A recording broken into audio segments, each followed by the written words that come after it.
Okay, boys. 1 week left in the season, and things are pretty crazy. So I've been doing these playoff scenarios for the past 2 weeks just in the group me, and there's so much to say about this week, and just to wrap the season up in general, that a video had to be made. I'm doing this on my computer right now. The quality looks pretty shitty. I'm not sure how it'll turn out. I just got like 5 minutes into it on my phone, and it said there was no space, so that's fucking annoying. So everything I'm about to say I already said, so got good practice, I guess. Oh yeah, I talked about Fantasy Party. We voted in the group me. December 20th will be the date. Hope to see you there at 1 Woodbriar Drive, Media, PA. So, as I was starting to talk about the video I was recording on my phone, I was going through every team in the league and their current position, because actually, believe it or not, every single person is playing for something this week. Whether you're Ryan, who's, as we've talked about, whatever's going on there, he's figured out how to play fantasy football, or Josh, who supposedly our league's prime owner is fucking up his whole season, whatever's going on there. But, okay, so we'll start with Josh. He's 3-10 after a surprising 2-game win streak. And what is he's playing for? He already has a bye in the Sacket, as we're calling it. But if he wins and Brendan O'Boyle loses, he will be the 11 seed, not the 12 seed, which could matter based on matchup. And then Brendan, he's at 4-9. If he loses and Josh wins, he'll be last place for the regular season. But also for Brendan, if he wins and Jude loses, Brendan can avoid a first-round bye in the Sacket, which could be huge, because would you rather want to lose 2 games or 3 games to be the Sacco? Hopefully neither. But Jude, he just can't lose. If he doesn't lose, then he's in the Sacco, but he won't get a bye in the first round. So those are 3 guys who aren't in the playoff hunt. It's been that way for a while, but all 3 of them are still fighting, which is respectable. And now we'll start to talk about the people who are trying to win the Dungy, are we calling it? The head coach 09 Tony Dungy trophy for the first time. And as of now, 3 people have clinched a playoff spot, and 6 other teams are fighting for just 3 available spots. So the 3 people who have clinched so far: Ryan, Carter, and Bullet. Bullet turned his season around after a tough start. So Ryan's at 10-3 now after winning this week and losing that coin flip tiebreaker to Scud, which did have a lot of impact, more on Scud than Ryan. But Ryan still hasn't clinched the number 1 overall seed, so he just has to win to be the regular season champion. But if Ryan were to lose and Carter, who's at 9-4, if Carter wins, he'll be the number 1 overall seed. And Carter's 15 points ahead of Ryan right now, so he'd have to still be ahead of Ryan in points. That would be the tiebreaker there. But those are guaranteed to be our 2 teams that earned byes, so they won't play week 15. They'll be off. And so let's get into the rest of it, because here's where things get very interesting. I'll start with Bullet. He's 8-5 after his win this week over Soham. And he's clinched a playoff spot, but that could be anywhere from seeds 4 to 6. Check that score real quick behind me. That could be anywhere from seeds 4 to 6. But because Bullet's leading the wild card, if he just wins this week, he'll be at 9-5 and he'll have the 4 seed guaranteed.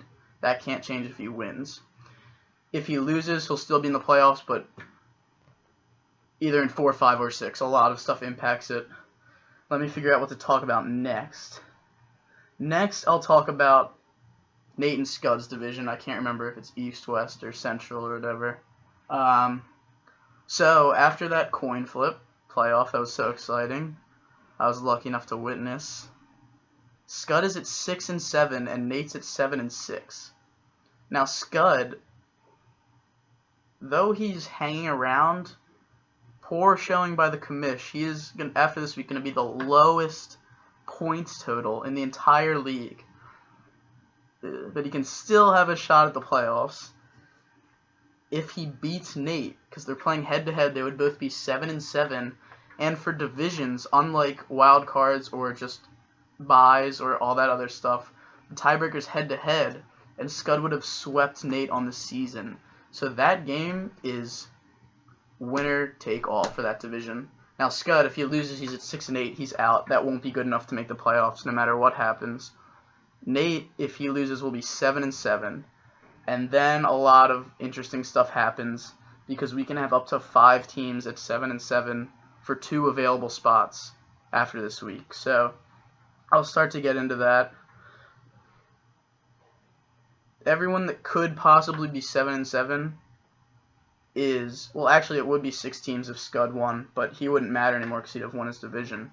So it could be Nate, Nick, Soham, me, and Bob.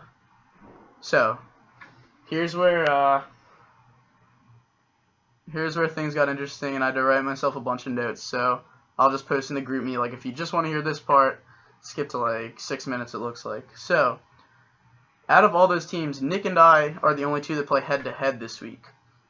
And that's really interesting because Nick's at 7-6 and I'm at 6-7.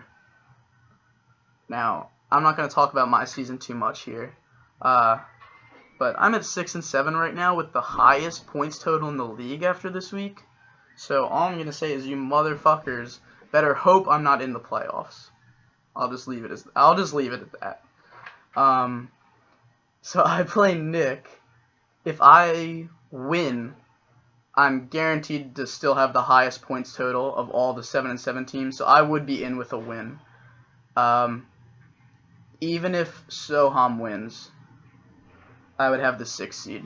Also, I'll say in the beginning, it's helpful if you're looking at standings to listen to this because it's pretty hard to just understand what I'm saying if you're just listening to it. But basically, I am in if I win. Now, Nick's not out if he loses, but in that game, I will be in the playoffs if I just beat Nick.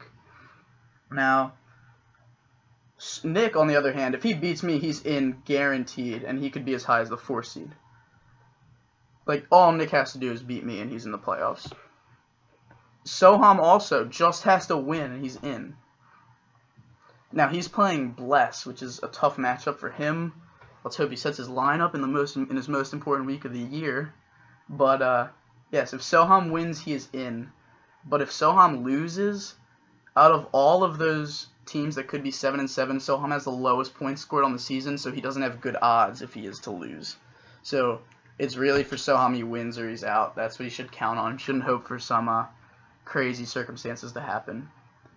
So that's those guys. And then Bob is also 6-7. Bob has the 2nd highest point total out of all of those guys. But because I'm ahead of him, if this part kind of gets hard to hard to explain to myself when writing it down. But basically for Bob, just to keep it simple, if he's in the playoffs, if he wins and Soham loses, no matter what else happens, Bob should be in the playoffs if I did that right. He just needs to beat, and he plays Carter, which is also tough. So he just has to beat Carter and just needs Soham to lose against Ryan. So Bob's odds aren't terrible if he can get a win. And then Nate. So Nate's in that winner-take-all game for his division, but if he loses, he's still at 7-7. But his point total's 2nd to last out of those 5 teams. So really what Nate needs is, if he were to lose against Scud, he needs Nick to win and Soham and Bob to lose. So if Nate does lose his game against Scud, for him to still get a wild card, he pretty much needs every game to go a certain way. But that could easily happen based on the matchups. And that is about it. I've covered everyone, though it was probably really confusing. I'll try to clear it up. All this stuff with the middle of the pack and the wild cards, it depends so much on points that you score even if you lose. Like if you're Nick or Soham, like everyone's point total will matter so much to break these ties that we'll probably be following the standings, like live updating them like as the games happen. It'll be crazy. And it should be fun. First year of this Commissioner League, 6-team playoff, 6-team Sacco bracket. Yeah, playoff party on the 20th. That's the first round of the playoffs. You all better be there. Trying to think if I have anything else to add about these scenarios. I'll just repeat them one time in the simplest forms for all the people still fighting. Scud is in if he beats Nate. Nate's in if he beats Scud. And the winner of that game will have the 3 seed guaranteed. Nick is in the playoffs if he wins. Soham is in the playoffs if he wins. Rick, myself, is in the playoffs if I win because I've beaten Nick. So I just have to win. Bob just has to win and Soham to lose. And that's the simplest way to put it. Everyone's destiny is in their own hands completely except Bob, who just needs one other thing to happen. Okay, so I've been rambling on for a little while. This video will come in at about 11 minutes. About the same as the coin flips. That's not that too bad. I didn't have all the special effects Scud did, but I'll see you. Playoff party, be there.